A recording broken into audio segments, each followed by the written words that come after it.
Okay guys, this isn't like a full hunt day for me. I had a bunch of stuff to do earlier, so I'm out in the woods late.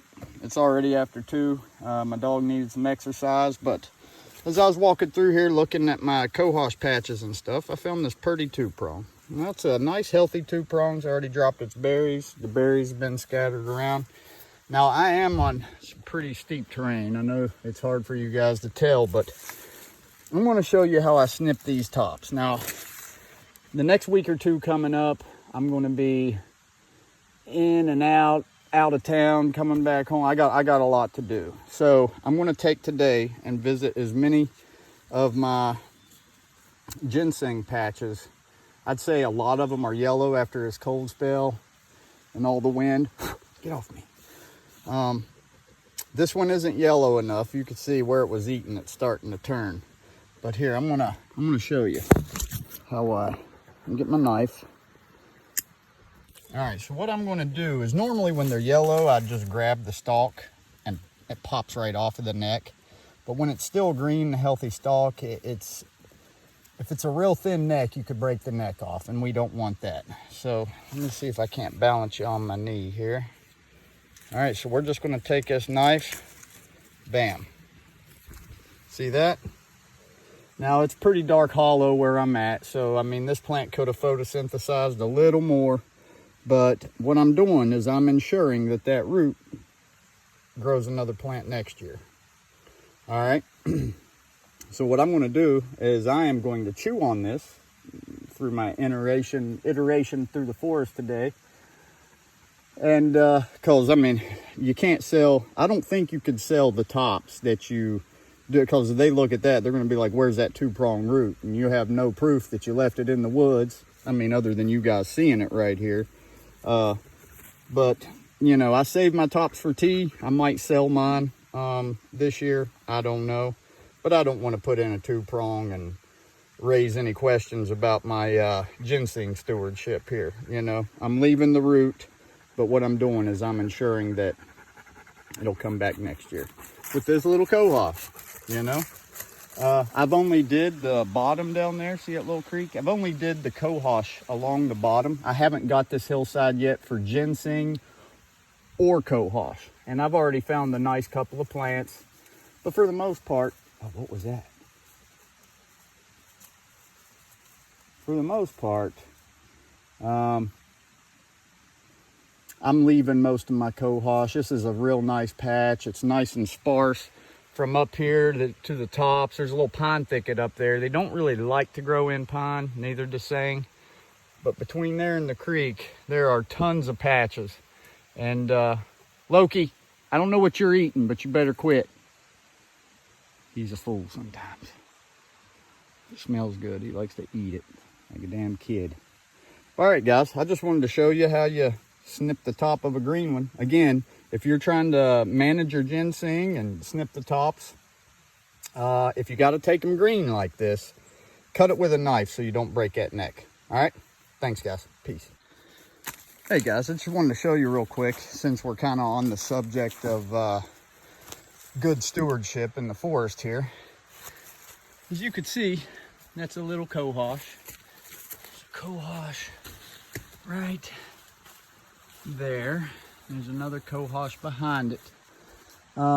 Those fit the criteria of the ones I like to take. Right now, most of them all dropped their seed and stuff, so you could take any of them. But see how that one has 2 coming out of it? It's probably only about a mediocre root. Stalk isn't real big to tell me it's, you know, a big, huge root. I've got a couple more right over there. See the one that's yellowing? There's 2 right there, side by side. There's another one over there. Well, I'm not taking those. Not by a damn sight. All right. Old Loki's wore out. I am too already. It's a tough climb. There's also some yellow root down there I seen. See it?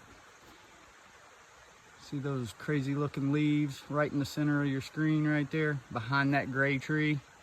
That's yellow root.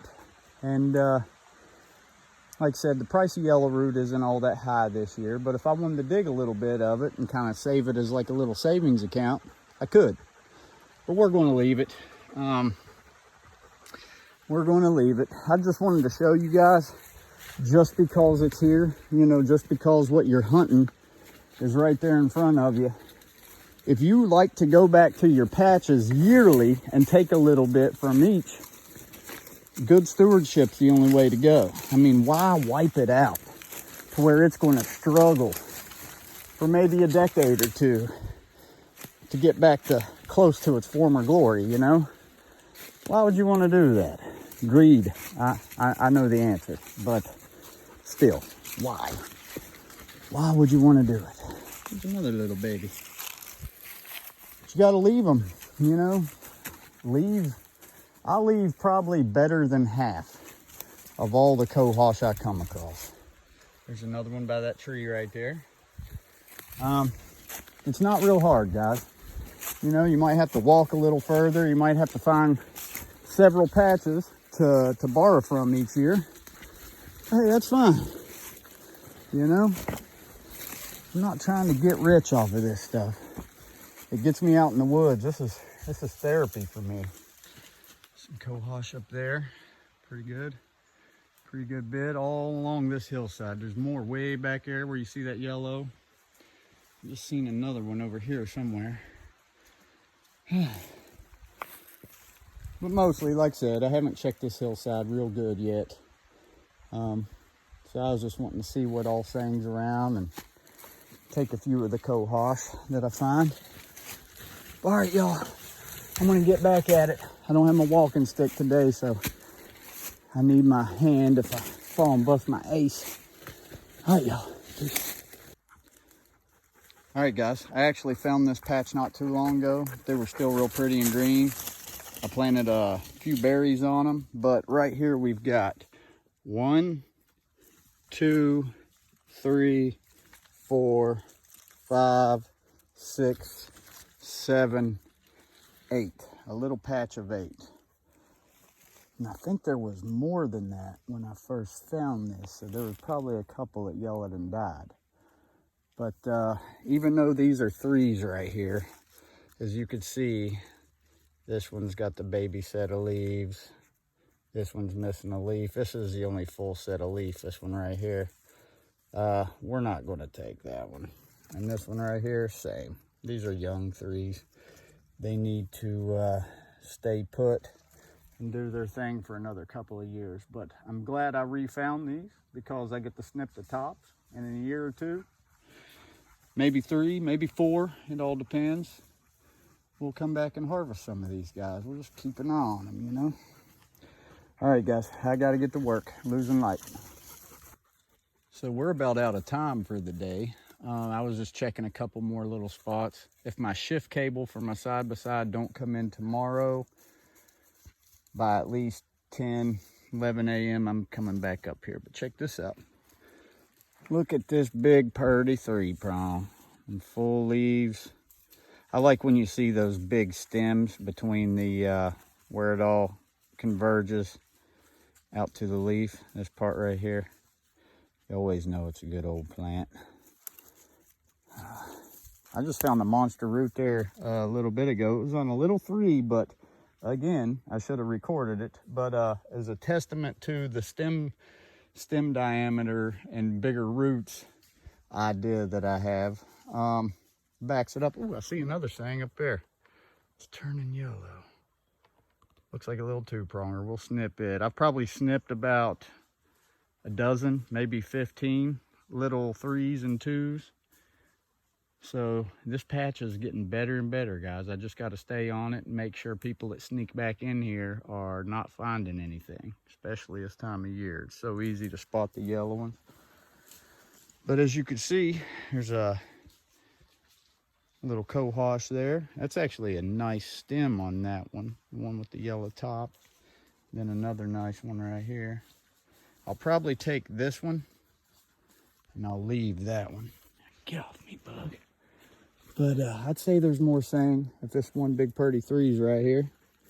There's probably a little more down below me here, but I am going to dig this one, check her out. I'll show you the root when I'm done. It's under a bunch of logs, so I'm going to have to move them out of the way, but I always put everything back. I see another one. right up above that one where Loki is. So you got that little, the two right there. Then you got one. There you go, Loki's moved now. Right under that log right there, pretty much. And I bet you there's more. Yep, I think that's another one. Where did I see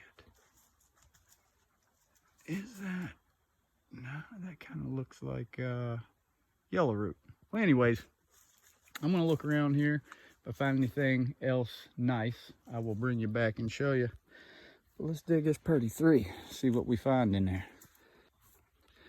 I want to kind of show you how this can kind of be hit or miss. I've already removed some rock off the top. It's kind of just stacked in there. Now again, if you watch that one video about ginseng genetics and all that, I did some research and come to find out, all the knowledge in my ginseng groups and all that, nobody, and I mean nobody, not the guys that's been doing it for 80 years, not the guys that's been doing it for 5 years, nobody ever mentioned the wood thrush. So, you know, looking up some WVU research as biologist, he figured out what distributes these berries. Now, sometimes you'll find this log right here, for example. I should have recorded it because I found an exact example just right down there. See those two logs in the back there running parallel downhill? Right behind that first one, there was two little threes. I snipped the top. Actually, there was 2 threes and a 2-prong, I think. Well, what I did was I snapped them off and I got to looking, and there was no plant uphill from it. It couldn't have washed down.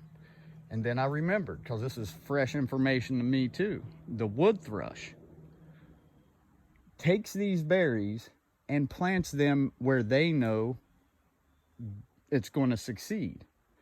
So if I was a bird and I wanted to try to propagate future food source, they know the ones that are out here in the open in the side, like where that rock is and all that, it has a chance in hard rain to be knocked down, plowed over, you know, might not make good berries. It's just not going to be a healthy plant. However, they know if they drop the seed behind the log right here, just like a lot of, hey, look at that big 3-prong right there. Just missed it. It's another big one. Well, guys, I think I'd give it 50% to maybe 60% of the seng we're finding in these weird spots are not from washes. Some of them are, you know, seeds, wind, whatever, knocking the berries off, they go downhill, etc. But I think it's these wood thrushes.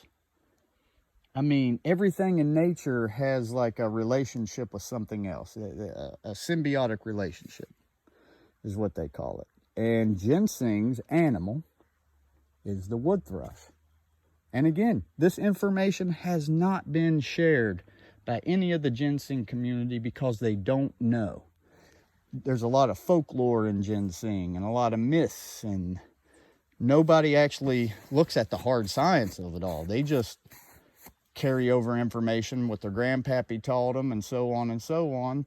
And you get a lot of wild ideas when it comes to ginseng. All right, but a little bit of research, guys, and a little bit of research and you'll find out what you're needing to know. And you know what, I would love to get a hold of some of these biologists, people that I know that aren't going to come out here and dig my patches and stuff, and like just bring them out here with me and let me learn more. You know I could learn so much more from some of these folks. And that's why I think maybe taking a break off of the ginseng for a while and people start propagating their own at their home and pots wherever. And we don't take the berries.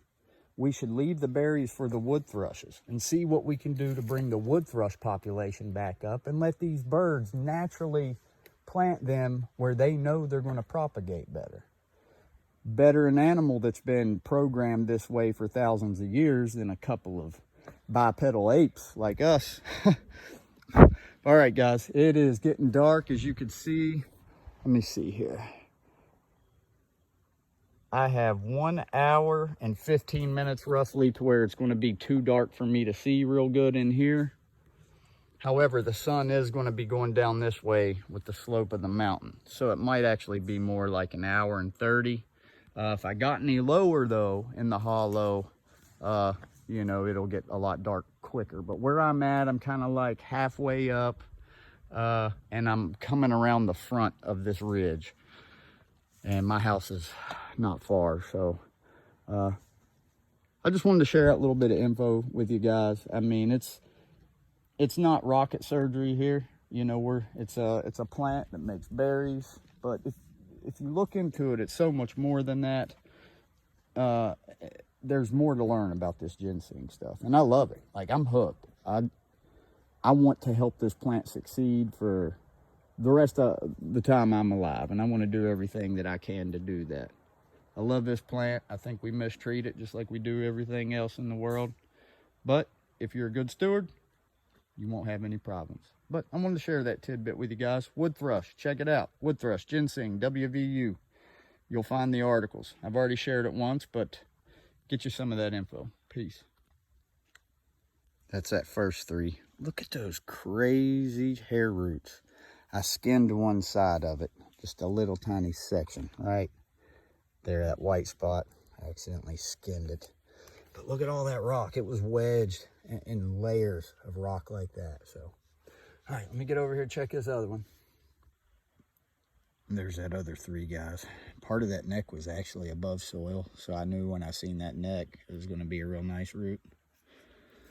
Look how small in stature somewhat this 3 is, but that stem is so hefty. Like, I know when I see one like that, it's going to be a good root. Sometimes you'll have them go down and hit a big rock or something, and then it's kind of unimpressive. But for the most part, you see a big stem, it's going to be a good root. All right, guys, I got to start packing it in. Getting less than about an hour till we're in pretty dark woods here, but I'm going to grab a couple of these cohoshes, look a little bit more around this area. Up through there, I did find several more little seng plants, and I snipped the tops on all of them, even the 3s. Because you find 2 big nice ones like that, and you take them, everything, you know what I mean? If there's nothing that compares, you leave them. So that's what I did. All right, y'all, let me get at it. Old Loki boy has him a ground squirrel treed up there, and he wants me to come help him. He's getting aggravated with me. He's up there whining, tearing trees up. He's got so much character. I love that dog so much. Boy, I ain't helping you kill that ground squirrel. We got to get back to the house. Anyway, guys, after we dug those 2 nice 3s over here, I found another one. Just right on the other side. The one was there, the other one was here, and then the other one was right down there below it. I just didn't see it yet. Slowly making my way back home, and I keep finding them, and that's always a good thing. All right, y'all. I'm really trying to get to the house, and I just keep finding beautiful plants. I want to show you something here in a little bit. I'll show you my take when I get home, but back to the stem diameter. So I passed this 3-prong. It's kind of small in stature, real low to the ground, but I noticed it had a nice stem on it. So I got a little suspicious of it. I was like, you're hiding something. Sure enough, I dug it up. It was a nice little chunker. It was a split tail root. 1/2 was eaten by something, and you could tell it was old because it was kind of rounded off and had this orange coloration on the end of it, like it, you know, it was healing itself or whatever.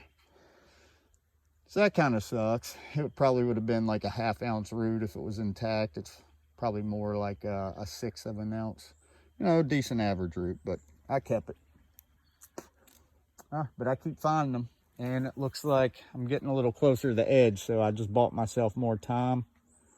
Not really. I have about 45 minutes. Trying to line y'all up there. Yeah, I got about 45, 50 minutes. And that one was a bit of an oldie, folks. Just a guesstimate there. It's probably between 18 and 20 years old by the looks of it. Nice little chunker. All right, I got to keep moving. Yeah, I'm gonna have to come back tomorrow, guys. I mean, Mother Nature keeps being so gracious, so I'm gonna have to come back.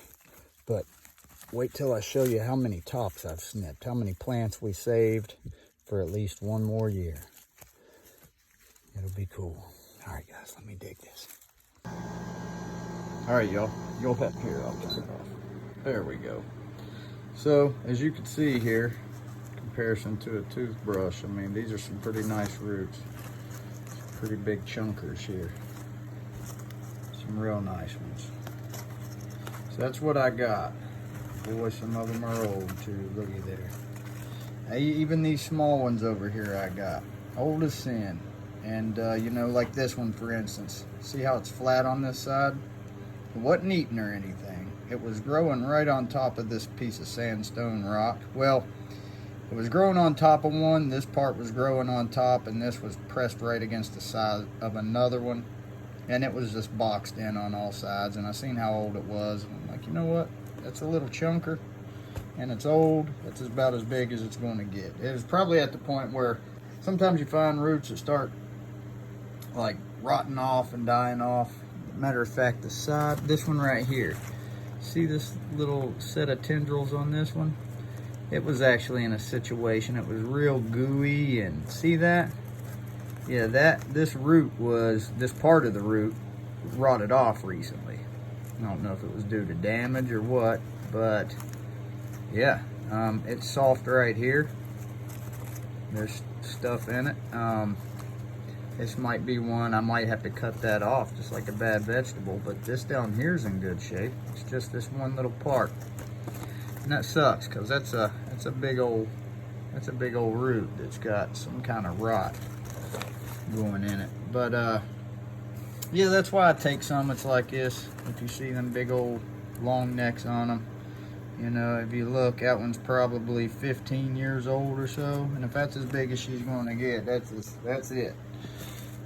The potency is the same as one of these, you know, one of these bigger ones. This is a double. Can't get it into focus, but you can see the growth rings grow over to this one and then up this way. This one's probably about 12 years old, roughly, looking all in there. Maybe, yeah, 10, 12 years old. They're all good roots. They're all good roots. Pretty happy with it. But the best part, I snipped 28 tops, I counted.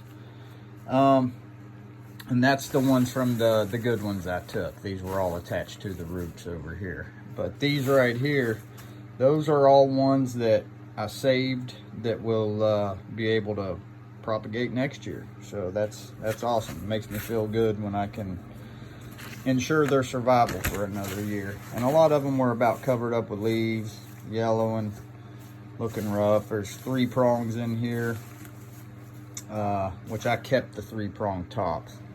These, like I said, I'm not going to sell them. I'm just going to use it to make tea. You know, no root attached or anything. But that is 28 plants that I snipped the tops that are going to continue to go.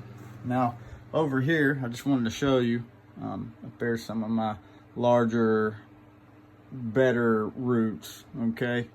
And then some of these are just your average seng. It's pretty much dry, pretty hard, pretty good size roots.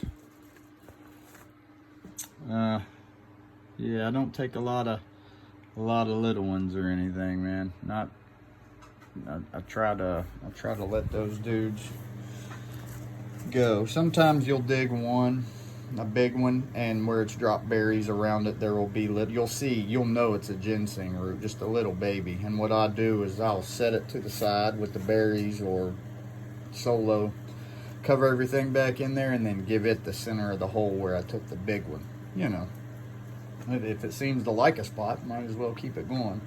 And if you accidentally dig one up, I mean, it's on you to put back the little one.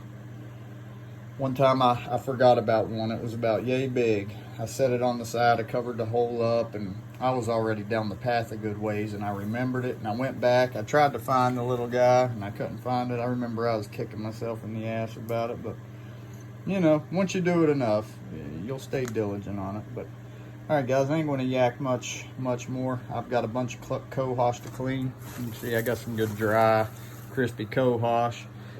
Once this is 100% dry, it'll go in the bag with the rest of the cohosh here.